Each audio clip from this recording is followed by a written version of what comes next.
Hello, I'm Wayne, and today I'll be showing how to set up a building case in AeroSim software, such as this one, which is the car building. Actually, I'll use just this one and reproduce how did I build this case in our software.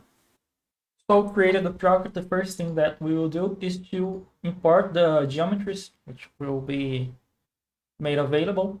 We will use the high-rise building, a full plane for the ground, and we'll use category 2 terrain, so we'll use the obstacles for the terrain roughness.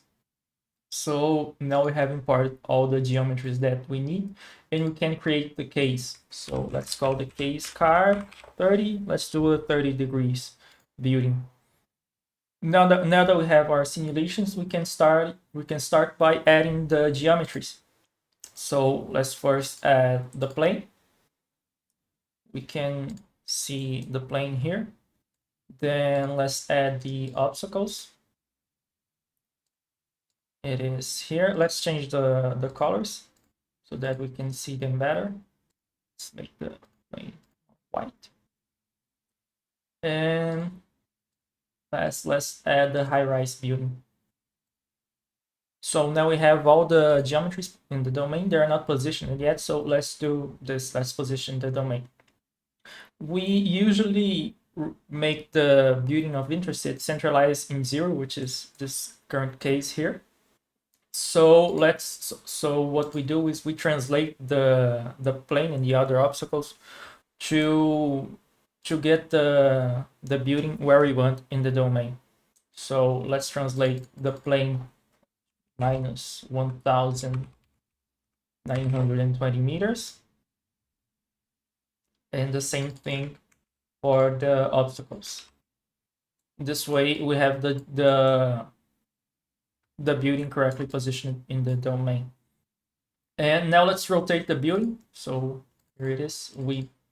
Let's rotate it 30 degrees. We can do other degrees of rotation as well, and you can now see that the building is rotated in relation to the previous one. Now that the geometries are positioned in the domain, we are interested in defining the domain limits. So let's do this size of domain. This is previously defined for based on resolution required and so on. So now that we have our domain limits here, we can see that the box, it starts at 0 by default, but that's not what we want. We want it for it to start before here, so that the body is positioned at the center, at 0. Sorry.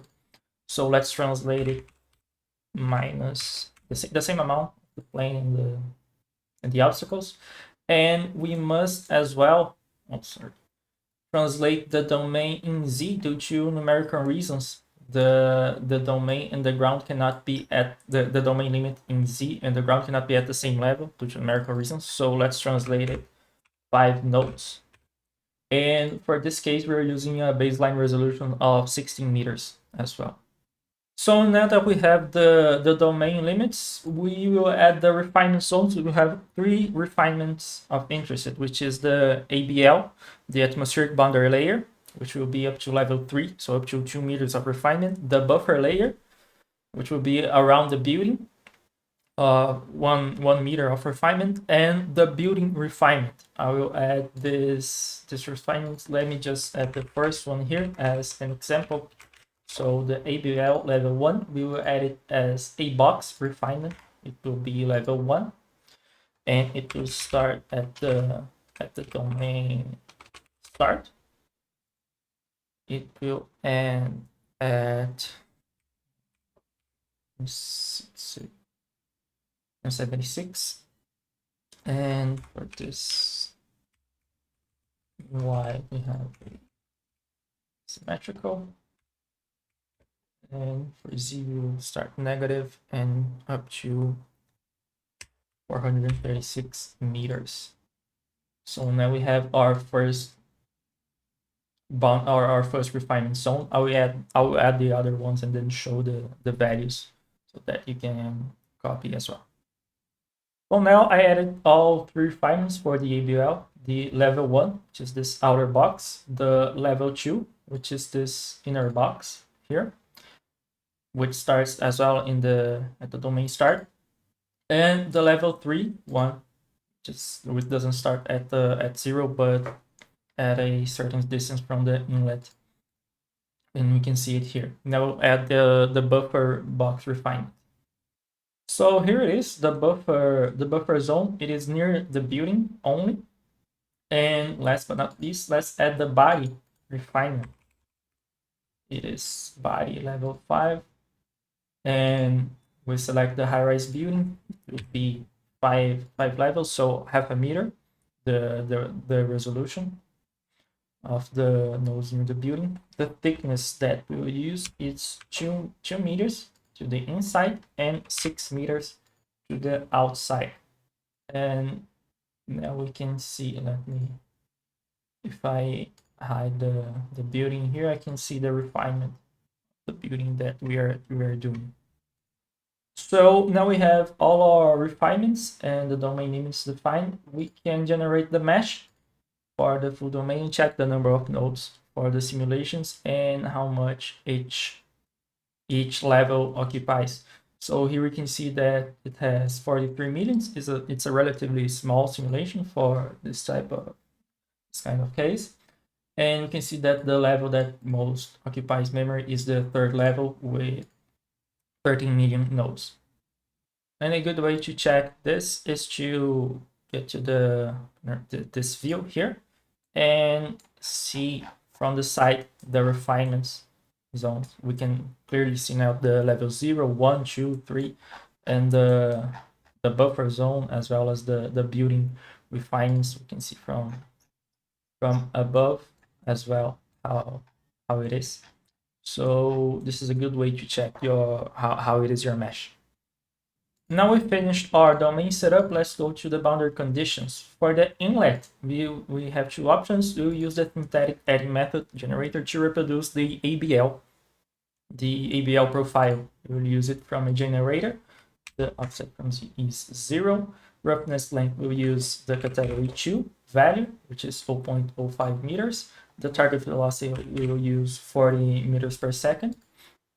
And the reference height, it's 180 meters, which is the building height for this case. So now we have our inlet setup. For the outlet, we use fixed pressure with the boundary pressure 0 Pascal. And bottom, it will be a wall with no slip on it. So leave it as it is. Top boundary layer Neumann, the default value, and the laterals Neumann as well. The default values, we can leave it as it is. Now for the body's boundary conditions, let's start with the obstacles. For the obstacles here, they are mainly to reproduce the turn category, so we use it as a wall, and a no slip boundary condition for it. And the full plane, we use it as wall as well, but the ABL wall model to reproduce the boundary layer, and the same roughness that we used previously, so 0.005. For the building, for the high-rise building, we will use the thin boundary layer wall model and can apply it as well. So now we have all of boundary conditions set up. Let's go to the models. For the simulation, we will use LES, large area simulations, with the Smagroney's constant model. And the constant value that we use is the default 0.17. You can leave it as it is. So let's apply it.